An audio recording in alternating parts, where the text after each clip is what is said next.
ತಾಲೂಕು ಪಟ್ಟಣದಲ್ಲಿರ್ತಕ್ಕಂತಹ ಎಲ್ಲ ವ್ಯಾಪಾರಸ್ಥರು, ವಾಹನ ಮಾಲೀಕರು ಪ್ರತಿಯೊಬ್ಬರು ಸಹ ನಮಗೆ ಸಹಕಾರವನ್ನು ಕೊಟ್ಟು ಇಡೀ ಶಿಕಾರಿಪುರ ಪಟ್ಟಣವನ್ನ ಹಿಂದೆಂದೂ ಆಗದಂತಹ ರೀತಿಯಲ್ಲಿ ಬಂದ್ ಮಾಡೋದ್ರ ಮುಖಾಂತರ ಅಭೂತಪೂರ್ವವಾದ ಬೆಂಬಲವನ್ನ ಕೊಟ್ಟಿದ್ದಾರೆ. ಅವತ್ತು ಸುಮಾರು 1,000 ಸಂಖ್ಯೆಯಲ್ಲಿ ಜನ ಸೇರಿದ್ರು. ಸೇರಿರ್ತಕ್ಕಂತಹ ಸಂಖ್ಯೆಯಲ್ಲಿ ಏನಾದರೂ ಕಡಿಮೆ ಆಗಿರ್ಬೋದು, ಆದರೆ ಜನ ತಮ್ಮ ಅಂಗಡಿ ಮುಂಗಟ್ಟುಗಳನ್ನ ಬಂದ್ ಮಾಡೋದ್ರ ಮುಖಾಂತರ, ಶಿಕಾರಿಪುರದ ವಾಹನಗಳನ್ನ ಬಸ್ ಮಾಲೀಕರುಗಳು ತಮ್ಮ ಬಸ್ ಅನ್ನ ಬಂದ್ ಮಾಡೋದ್ರ ಮುಖಾಂತರ ತಮ್ಮ ಆಕ್ರೋಶವನ್ನ ಹೊರಹಾಕಿದ್ದಾರೆ. ಆ ಟೋಲ್ಗೇಟ್ ಬಗ್ಗೆ ಇರ್ತಕ್ಕಂತಹ ಆಕ್ರೋಶವನ್ನ ಹೊರಹಾಕಿದ್ದಾರೆ. ಆ ರೀತಿ ಒಂದು ಶಿಕಾರಿಪುರ ತಾಲೂಕಿನ ಜನ ಇವತ್ತು ತನು ಮನ ಧನ ಸಹಾಯಗಳನ್ನು ಮಾಡೋದ್ರ ಮುಖಾಂತರ ಈ ಹೋರಾಟಕ್ಕೆ ಬೆಂಬಲವನ್ನು ಕೊಟ್ಟಿದ್ದಾರೆ. ಶಿಕಾರಿಪುರದ ಹೋರಾಟದ ಹಿನ್ನೆಲೆ ಇರತಕ್ಕಂತಹ ಈ ತಾಲೂಕಿನ ಇತಿಹಾಸದಲ್ಲಿ ನಡೆದಿರ್ತಕ್ಕಂತಹ ಒಂದು ಹೋರಾಟಗಳಲ್ಲಿ ಇದು ಒಂದು ಅಭೂತಪೂರ್ವವಾದಂತಹ ಬೆಂಬಲವನ್ನು ಕೊಟ್ಟಂತಹ ಹೋರಾಟ ಅಂತ ಹೇಳೋದಕ್ಕೆ ಇಷ್ಟಪಡ್ತೀನಿ. ಆದ್ರಿಂದ ಜನರ ಅಭಿಪ್ರಾಯವನ್ನ ಇವತ್ತು ಮನಗಾಣಬೇಕು ಜನಪ್ರತಿನಿಧಿಗಳು. ವಿಶೇಷವಾಗಿ ನಾನು ತಾಲೂಕಿನ ಶಾಸಕರು ಇದನ್ನ ಗಮನಿಸಬೇಕು ಅಂತ ಹೇಳ್ತಾ ಇದೆ. ಕಾರಣ ಇಷ್ಟೇ, ಇವತ್ತು ತಾಲೂಕಿನ ಶಾಸಕರು ಬೀದರ್ನಲ್ಲಿ ನೆರೆ ಸಂತ್ರಸ್ತರನ್ನ ಮಾತಾಡ್ಸೋದಕ್ಕೆ ಹೋಗ್ತಾ ಇದ್ದಾರೆ. ಬೆಳಗಾವಿಯಲ್ಲಿ ನಡೆದಿರ್ತಕ್ಕಂತಹ ಕಬ್ಬು ಹೋರಾಟಗಾರರ ಹೋರಾಟದಲ್ಲಿ ಪಾಲ್ಗೊಳ್ತಾ ಇದ್ದಾರೆ. ಧಾರವಾಡದಲ್ಲಿ ನಡೆದಿರ್ತಕ್ಕಂತಹ ವಿದ್ಯಾರ್ಥಿ ಸಂಘಟನೆಗಳ ಹೋರಾಟದಲ್ಲಿ ಪಾಲ್ಗೊಂಡು ಜೋಳಕ್ಕೆ ಬೆಂಬಲ ಬೆಲೆಯನ್ನು ಕೊಡಬೇಕು ಅಂತ ಹೇಳಿ ಅಲ್ಲಿ ಹೋರಾಟದಲ್ಲಿ ಭಾಗವಹಿಸಿದ್ದಾರೆ. ಅದೇ ರೀತಿ ನಿನ್ನೆ ಶಿಕಾರಿಪುರದಲ್ಲೂ ಸಹ ಬೆಂಬಲ ಬೆಲೆಯನ್ನು ಕೊಡ್ರಿ ಅಂತ ಹೇಳಿ ಹೋರಾಟವನ್ನು ಮಾಡಿದ್ದಾರೆ. ಸಂತೋಷ. ಇವತ್ತು ರಾಜ್ಯದಲ್ಲಿ ನಮ್ಮ ತಾಲೂಕಿನ ಶಾಸಕರು ಇಡೀ ರಾಜ್ಯದಲ್ಲಿ ಓಡಾಡ್ತಾ ಇದ್ದಾರೆ.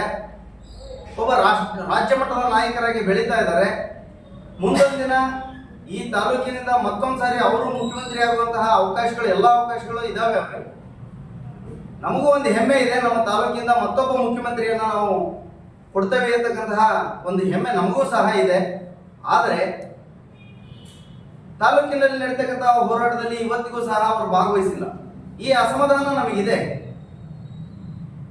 ಕಳೆದ ಬಾರಿ ಶಿಕಾರಿಪುರ ಬಂಧನ ಕರೆದಂತಹ ಸಂದರ್ಭದಲ್ಲಿ 8ನೇ ತಾರೀಕು ತಾಲೂಕಿನಲ್ಲೇ ಇದ್ರು. ಎಲ್ಲೋ ಒಂದು ಕಡೆಗೆ ನಮಗೆ ಭರವಸೆ ಇತ್ತು, 9ನೇ ತಾರೀಕು ನಡೀತಕ್ಕಂತಹ ಹೋರಾಟದಲ್ಲಿ ಅವರು ಭಾಗವಹಿಸ್ತಾರೆ ಅಂತಕ್ಕಂತಹ ಭರವಸೆ ಇತ್ತು. ಆದರೆ ನಮ್ಮ MP ಅವರು ಸಹ ಹೋರಾಟಕ್ಕೆ ಬೆಂಬಲವನ್ನು ಸೂಚಿಸಿದ್ರಿಂದ ಹೋರಾಟದಲ್ಲಿ ಭಾಗವಹಿಸಬಹುದು ಅಂತಕ್ಕಂತಹ ಭರವಸೆ ಇತ್ತು. ಆದರೆ ಅವರ ಬೆಂಬಲ ಕೇವಲ ಮಾಧ್ಯಮದ ಮುಂದೆ ಹೇಳಿಕೆಗೆ ಮಾತ್ರ ಸೀಮಿತವಾಗಿದೆಯೇ ವಿನಃ ನಮ್ಮ ಹೋರಾಟದಲ್ಲಿ ಬೆಂಬಲ ಕೊಡೋದಕ್ಕೆ ನೇರವಾಗಿ ಭಾಗವಹಿಸೋದಕ್ಕೆ ಅವರಿಗೆ ಯಾಕೋ ಹಿಂಜರಿಕೆ ಇದೆ ಅಂತ ಹೇಳಿ ನನಗೆ ಕಾಣಿಸ್ತಾ ಇದೆ. ಆದ್ರಿಂದ ನಾನು ಹೇಳೋದೇನೆಂದ್ರೆ, ಈ ಹೋರಾಟವನ್ನ ತಾವು ಅತ್ಯಂತ ಸಣ್ಣ ಹೋರಾಟ ಅಂತ ಹೇಳಿ ಪರಿಗಣಿಸ್ಬೇಡ್ರಿ. ಇವತ್ತೊಂದು ಗಾದೆ ಇದೆ, ಮನೆ ಗೆದ್ದು ಮಾರು ಗೆಲ್ಲಬೇಕು ಅಂತ ಹೇಳಿ. ನಮ್ಮ ಮನೆಯಲ್ಲಿ, ನಿಮ್ಮ ತಾಲೂಕಿನ ನಿಮ್ಮ ಮನೆಯಲ್ಲಿ ಇವತ್ತು ಸಮಸ್ಯೆ ಇದೆ. ಈ ಸಮಸ್ಯೆಯ ವಿರುದ್ಧ ನಿರಂತರವಾಗಿ 1 ವರ್ಷದಿಂದ ಹೋರಾಟ ನಡೀತಾ ಇದೆ. ಹೋರಾಟ ಪ್ರಾರಂಭ ಆದ ಮೇಲೆ 2 ಅಧಿವೇಶನಗಳಲ್ಲಿ ನೀವು ಮಾತಾಡಲಿಲ್ಲ. 2 ಅಧಿವೇಶನಗಳಲ್ಲಿ ಮಾತಾಡದೇ ಇದ್ದಾದ ಮೇಲೆ ನಾವು ಅಧಿವೇಶನದಲ್ಲಿ ಮಾತಾಡಬೇಕು ಅಂತ ಹೇಳಿ ಒತ್ತಾಯ ಮಾಡಿ ಪತ್ರಿಕಾ ಮಾಧ್ಯಮದ ಮುಖಾಂತರ ನಾವು ಪತ್ರಿಕಾಗೋಷ್ಠಿ ಮಾಡಿದ ನಂತರದಲ್ಲಿ ನೀವು ಅಧಿವೇಶನದಲ್ಲಿ ಮಾತಾಡಿದ್ರಿ. ಅದು ಸಮರ್ಪಕವಾಗಿ ವಿಷಯ ಮಂಡನೆ ಆಗಲಿಲ್ಲ. ಇವತ್ತು ನನಗೆ ವಿಶ್ವಾಸ ಇದೆ, ಏನಾದರೂ ನಮ್ಮ BS ಯಡಿಯೂರಪ್ಪನವರೇ ಏನಾದರೂ ಇವತ್ತು ವಿಧಾನಸಭೆ ಅಧಿವೇಶನದಲ್ಲಿ ಇದ್ದಿದ್ರೆ ಈ ಸಮಸ್ಯೆ ಬಗೆಹರಿಯವರೆಗೂ ಅವರು ಸದನದ ಬಾವಿದ ಹೊರಗೆ ಬರ್ತಾ ಇರಲಿಲ್ಲ. ಆ ಮಟ್ಟಕ್ಕೆ ಬಿಗಿ ಹಿಡಿದು ಇದನ್ನು ಹೋರಾಟವನ್ನು ಮಾಡ್ತಿದ್ರು. ಈ ಟೋಲ್ ಗೇಟ್ ಅನ್ನು ತೆರವುಗೊಳಿಸೋವರೆಗೂ ಅವರು ಸದನದಲ್ಲಿ ಬಿಟ್ಟು ಹೇಳ್ತಿರ್ಲಿಲ್ಲ ಅಂತಕ್ಕಂತಹ ವಿಶ್ವಾಸ ಇದೆ. ಯಾಕಂದ್ರೆ 1987ರಲ್ಲಿ ಅರಣ್ಯ ಮಂತ್ರಿ ರಾಚಯ್ಯನವರು ಮಸೂದೆಯನ್ನು ಮಂಡಿಸಿದಂತಹ ಸಂದರ್ಭದಲ್ಲಿ ಸದನದಲ್ಲಿ ಏಕೈಕ ವ್ಯಕ್ತಿಯಾಗಿ ನಿಂತು ಆ ಮಸೂದೆಯನ್ನು ವಾಪಸ್ ತೆಗೆದುಕೊಳ್ಳುವವರೆಗೂ ಅವರು ಹೋರಾಟವನ್ನು ಮಾಡಿದ್ದಾರೆ. ಅಂತಹ ಒಂದು ಧೀಮಂತ ಹೋರಾಟಗಾರರು, ಅಂತಹ ಒಂದು ಹೋರಾಟಗಾರರ ಮಕ್ಕಳು ತಾವಾಗಿದ್ದೀರಿ. ಆದ್ರಿಂದ ಅವ್ರ ಮೇಲಿರ್ತಕ್ಕಂತಹ ವಿಶ್ವಾಸ ನಿಮ್ಮ ಮೇಲೂ ಸಹ ನಮಗಿದೆ. ಇದನ್ನ ಕಡೆಗಣಿಸ್ದೇನೆ ಇದನ್ನ ಬೇಗನೆ ನೀವು ಈ ಮುಂಬರುವಂತಹ ಚಳಿಗಾಲದ ಅಧಿವೇಶನ ಏನು ಬೆಳಗಾವಿಯಲ್ಲಿ ನಡೀತಾ ಇದೆ, ಈ ಅಧಿವೇಶನದಲ್ಲಿ ನೀವು ಈ ವಿಷಯವನ್ನ ಪ್ರಮುಖವಾಗಿ ತೆಗೆದುಕೊಂಡು ಇದೊಂದು ಹೋರಾಟ ಅಂತಲೇ ತೆಗೆದುಕೊಳ್ಬೇಕು. ಸರ್ಕಾರ ಸುಲಭವಾಗಿ ಕಣ್ತೆಗೆಯಲ್ಲ, ಅದೆಲ್ಲರಿಗೂ ಗೊತ್ತಿರ್ತಕ್ಕಂಥ ವಿಷಯ. ಸರ್ಕಾರ ಕಣ್ತೆಗೆಯಲ್ಲ ಅಂತ ಹೇಳಿ ನಾವು ಸುಮ್ಮನೆ ಕೂರಕ್ಕಾಗಲ್ಲ. ಸರ್ಕಾರಕ್ಕೆ ಎಚ್ಚರಿಸಬೇಕಾದಂತಹ ಕೆಲಸ ವಿರೋಧ ಪಕ್ಷದವರೇ ಮಾಡ್ಬೇಕು ತಾನೆ. ಇವತ್ತು ವಿರೋಧ ಪಕ್ಷದಲ್ಲಿದ್ದೀರಾ, ಇದು ಎಚ್ಚರಿಸುವಂತಹ ಕೆಲಸ ನಿಮ್ಮಿಂದ ಬಹಳ ಬಹುಮುಖ್ಯವಾಗಿ ಆಗಬೇಕಾದಂತಹ ಕೆಲಸ ಇದೆ. ಬಹಳ ಒಂದು ಎಫೆಕ್ಟಿವ್ ಆಗಿ ಸರ್ಕಾರವನ್ನು ಎಚ್ಚರಿಸುವಂತಹ ಕೆಲಸ ಈ ವಿಷಯದಲ್ಲಿ ಆಗಬೇಕಾಗಿದೆ. ಆದ್ರಿಂದ ಮತ್ತು ಅದೇ ರೀತಿ ನಮ್ಮ ಜಿಲ್ಲಾ ಉಸ್ತುವಾರಿ ಸಚಿವರು ಸಹ ಈ ವಿಷಯದಲ್ಲಿ ತುಟಿ ಎರಡು ಮಾಡ್ತಾ ಇಲ್ಲ. ಯಾಕಂದ್ರೆ ಸಂಪುಟ ಸಭೆ ನಿನ್ನೆ ಸಂಪುಟ ಸಭೆ ಆಗಿದೆ. ಆ ಸಂಪುಟ ಸಭೆಯಲ್ಲಿ ಅವರು ಯಾವುದೇ ರೀತಿ ಪ್ರಸ್ತಾವವನ್ನು ಮಾಡ್ತಾ ಇಲ್ಲ. ಅವರನ್ನು ಕಂಡು ನಾವು ಭೇಟಿಯಾಗಿ ಮನವಿಯನ್ನು ಕೊಟ್ಟಿದ್ದೀವಿ. ಈ ಒಂದು ಜನಪ್ರತಿನಿಧಿಗಳ ಈ ರೀತಿಯ ಉದಾಸೀನತೆ ಎಲ್ಲೋ ಒಂದು ಕಡೆಗೆ ಈ ಟೋಲ್ ಗೇಟ್ ತೆರವುಗೊಳಿಸೋದಕ್ಕೆ ಇವರಿಗೆ ರಾಜಕೀಯ ಇಚ್ಛಾಶಕ್ತಿ ಇಲ್ಲ ಅಂತಕ್ಕಂಥದ್ದನ್ನ ತೋರಿಸ್ಕೊಡ್ತಾ ಇದೆ. ಅದಕ್ಕೆ ನಾನು ಇವತ್ತು ಒತ್ತಾಯವನ್ನು ಮಾಡ್ತಾ ಇದ್ದೀನಿ, ಇದನ್ನ ಮಾತಿಗೆ ಸೀಮಿತ ಆಗಬಾರ್ದು. ಇಚ್ಛಾಶಕ್ತಿ ಇಟ್ಕೊಂಡು ಈ ಟೋಲ್ ಗೇಟ್ ಅನ್ನ ತೆರವುಗೊಳಿಸಲೇಬೇಕು ಅಂತಕ್ಕಂತಹ ಇಚ್ಛಾಶಕ್ತಿಯನ್ನು ಇಟ್ಕೊಂಡು ಇವತ್ತು ನೀವು ಈ ಟೋಲ್ ಗೇಟ್ ಅನ್ನ ತೆರವುಗೊಳಿಸೋದ್ರ ಕಡೆಗೆ ನೀವು ಕ್ರಮ ತೆಗೆದುಕೊಳ್ಬೇಕೆ ವಿನಃ ಕೇವಲ ಮಾತಿಗೋಸ್ಕರ ಬೆಂಬಲ ಅಂತ ಹೇಳೋದಾಗ್ಲಿ ಅಥವಾ ಮಾತಿಗೋಸ್ಕರ ಅದನ್ನು ತೆರವುಗೊಳಿಸ್ತೇವೆ ಅಂತ ಹೇಳ್ತಕ್ಕಂಥದ್ದಾಗ್ಲಿ ಅದು ಶೋಭೆ ತರ್ತಕ್ಕಂಥದ್ದಲ್ಲ ಅಂತದ್ದು ನನ್ನ ಅಭಿಪ್ರಾಯ.